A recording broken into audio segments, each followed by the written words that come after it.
Hello, welcome back to the channel. It's Natalie. I have this beautiful rainbow garden range of papers. These are the 6x6 obviously, and you can see there some of the papers are just, oh, they're gorgeous. They are gorgeous.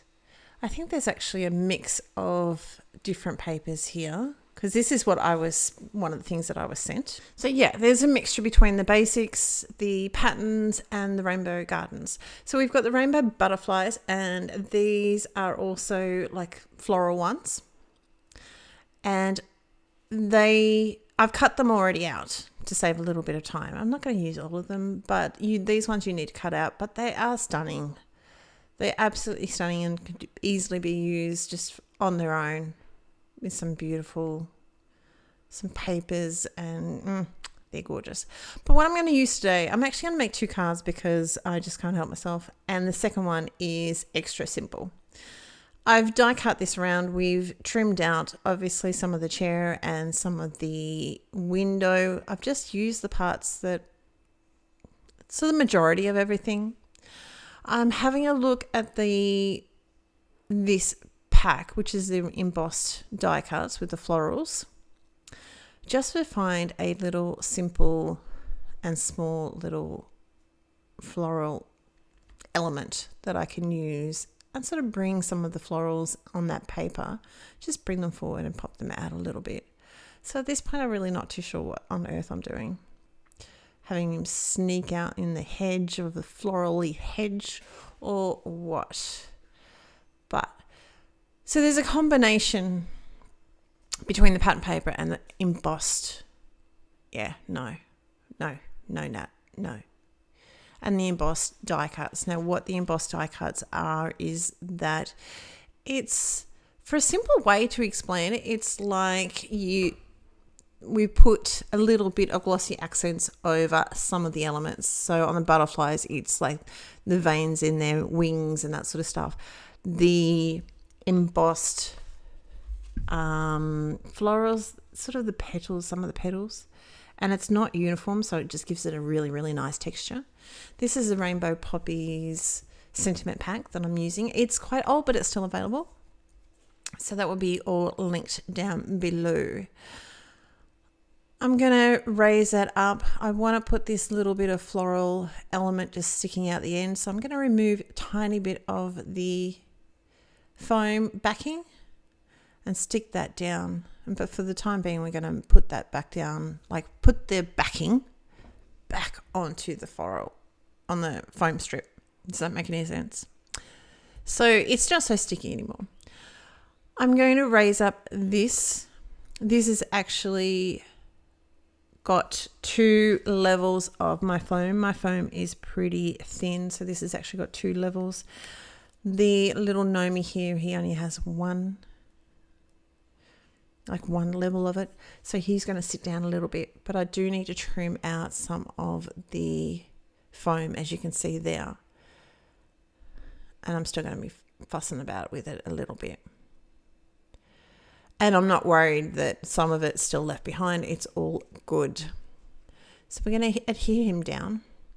And yes, a little bit off the pattern paper because it's fun.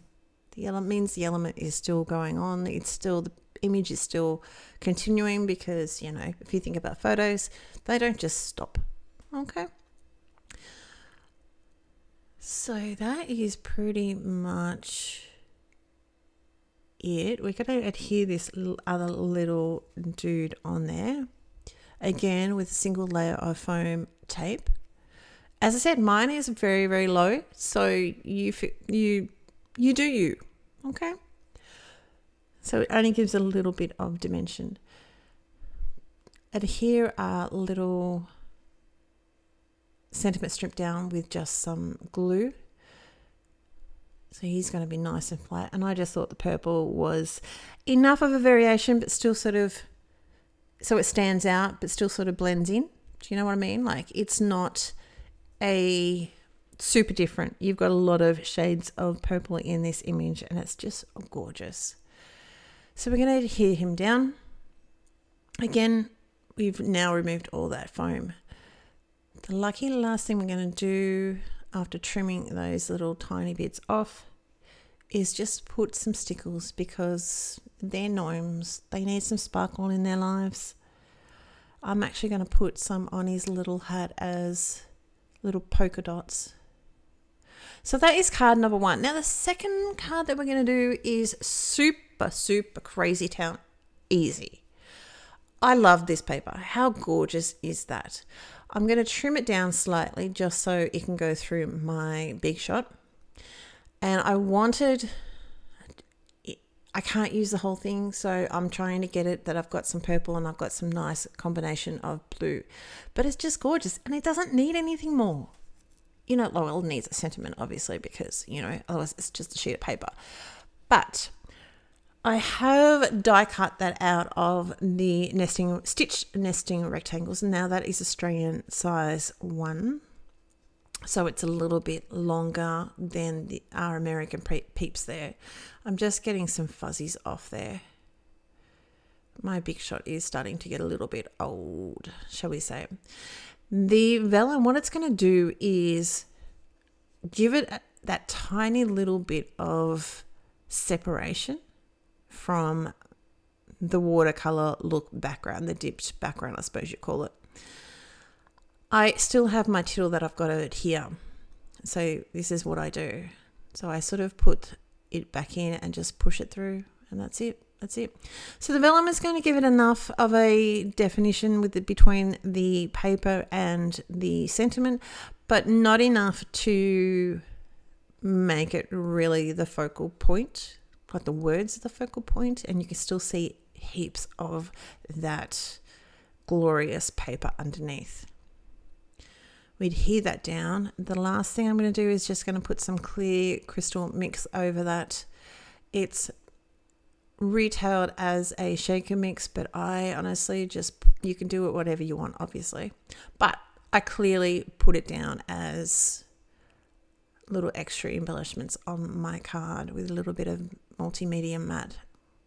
I think I got it right that time. If you know me at all, like, I always get that word confused. I ummed and ahed about getting some cute little butterflies on that, and I'm going to show you with this. If you were to do it, I'd want an even smaller one than this, but I just don't think it needed it. I just think it just took over because the butterflies are so gorgeous as well. That's it from me today. I hope you're well. Take care, and I'll talk to you very soon. Bye.